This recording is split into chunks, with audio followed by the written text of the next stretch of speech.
there a reason I'm wearing a tinfoil hat? Yes. It does feel like I'm getting my hair colored, though. And memo to anybody who ever wants to wear a tinfoil hat, they get the peak in the middle just because that's what happened when you try to, like, shape tinfoil around your head. So we just kind of went with it. I have just finished Suspicious Minds, which is by Rob Brotherton, and he does a real deep dive into why people believe conspiracy theories and why conspiracy theories can be harmful, and so much evidence into the many, many reasons that conspiracy theories are very, very seductive to a lot of people.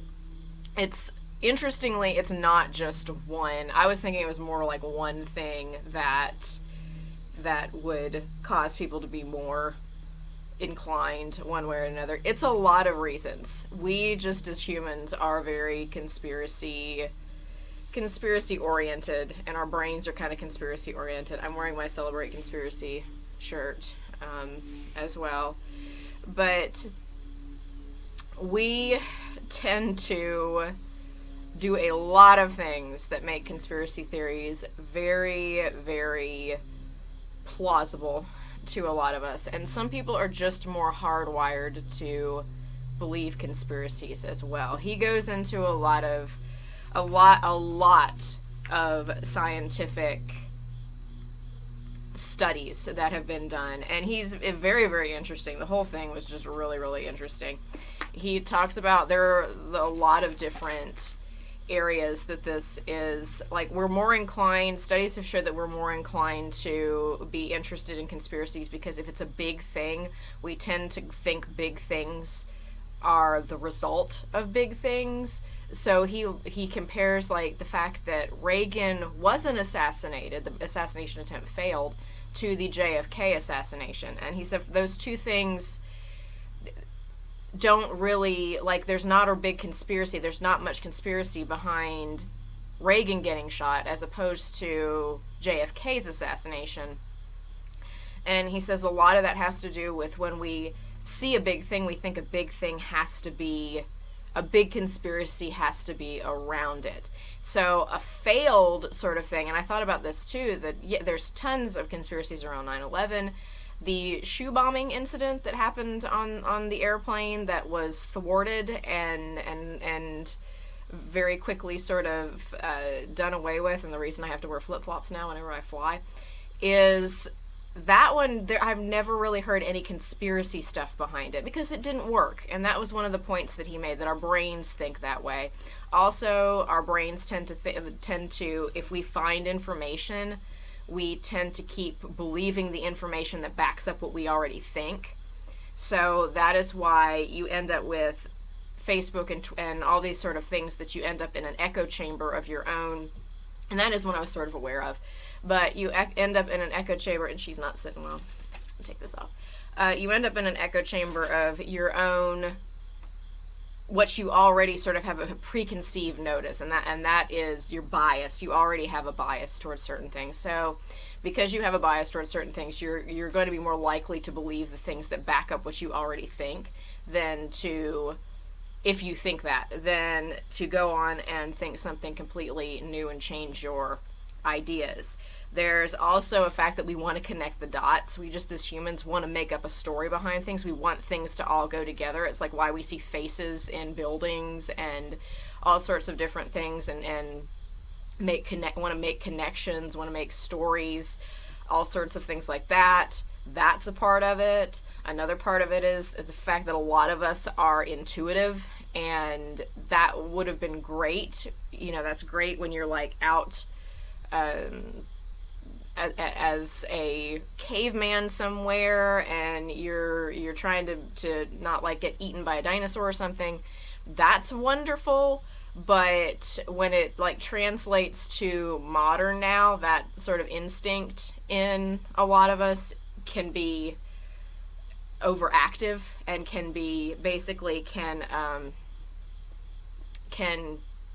cause you to see things that aren't really there. And that is that is why, like, he does make a good point too, because he said a lot of people have this idea, this tinfoil wearing idea of somebody who is into conspiracies is on the lunatic fringe. And he said that's not really a lot of times. He said a lot of people who believe conspiracies and different things are not that way. He said that's just sort of a... He said that actually kind of makes conspiracies a little easier to slide in, because your perception that somebody is like spouting off crazy stuff is different when it's somebody who doesn't look like that or isn't acting like that saying some of these things and seem very believable. Like, for example, the situation with the vaccinations and things like that. He said these are people who really, like, they have their kids' best interest at heart. They think they are doing the legwork on all of this stuff. And it's kind of unfair to say that they are all crazy kooks. It's more along the lines that these are people who are really, really trying to do the right thing, but because of conspiracy theory mindset, are getting led down much more dangerous paths. And he talks about that too, that even when that because of the way we think, even when people go to great lengths to say that there is, that's all false, what you're believing is wrong, those articles are wrong, on whatever it is, we tend to then think there really is something then there going on. And he talks about this one case that was in England, and they thought that 2 police officers came because this was an area that a lot of UFO stuff had been reported, and he said that the one police officer, she was very skeptical, and when they gave her a reasoning for what people were seeing at this particular call there, she was like, oh yeah, that's obviously what it is. The person who was with her was skeptical starting when he got there that they were telling him the truth. So every time that he would ask something, like he would ask, well, like, what's in those those storage containers, or what's in those those munition silos and stuff. And he's like, I can't let you in. This is a military base. I can't just let you go in there. He said, you can come back tomorrow and look at them after I get it approved that you can do that. And everything he was doing, which is very logical stuff that you would expect to happen on a military base, was just confirming what this guy who was already suspicious was thinking. So it's this whole... a lot of really interesting reasons about why we think the way we do, and why we are really willing to buy into conspiracies so easily. And it's a lot of different reasons. It's a lot of different motivations for us thinking certain things.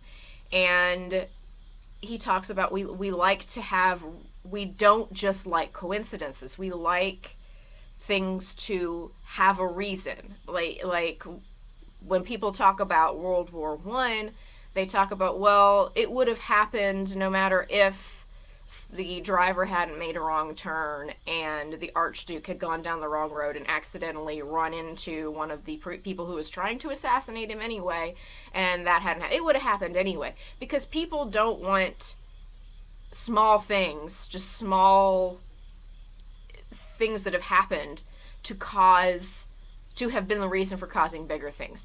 And there's no argument that might not have happened. It's just we as humans think in a certain way that makes it really, really easy to have conspiracy bias and pick up different things that make us think that there is something bigger out there, something that we knew it, we already knew it. We like to be thinking we are the experts on things and come up with different theories that fit what we think is going on. We like to take random things and try to connect them. Like there in the JFK Zapruder video, I believe there's one shot where there's a guy with an umbrella and it looks like he is like signaling somebody in the one thing, and they were like, clearly he is signaling a shooter and there's a big conspiracy and whatever else. And they finally tracked this guy down. he was like, yeah, I was using an umbrella and I was doing something weird with it. He's like, I'm a little embarrassed though, because what I was doing was actually taunting JFK, because his family, the Kennedys, all had kind of colluded with with Neville, who was the prime minister during World War II, who had given a lot of concessions to Hitler and different stuff. And to do that, people would kind of mock the Kennedys by like having an umbrella, because that's what Neville carried around a lot. It was a weird kind of connection thing. But he was basically heckling in the crowd at a very unfortunate time to be heckling JFK, and happened to be caught on this video. Suddenly everybody thinks that is some sort of connection to the assassination. It's not. It's just a random thing that happened. And that's where we sort of get into this really dangerous area of conspiracies and how this sort of rolls along. And people who are into conspiracies are not crazy tinfoil hat wearing people. That you don't just pick them out of the crowd. Though he did say tinfoil, when they actually like did some studies into it, actually like makes radio waves pick up more. So it's like the opposite of what like the radio waves you're supposed to be keeping out of your brain. But anyhow, the book is very, very interesting, and it is very much one I would recommend reading. This is really, really good, and it's really readable. And he has so much information that is really interesting, and it's a lot of psychological studies and a lot of reasoning of why people just act the way they do. And the more you see, the more you're like, oh yeah, that clearly is being reflected in modern times, and it's just something that has always been the way it has been. So I would very much recommend Suspicious Minds and Why We Think the Way We Do and Believe What We Do.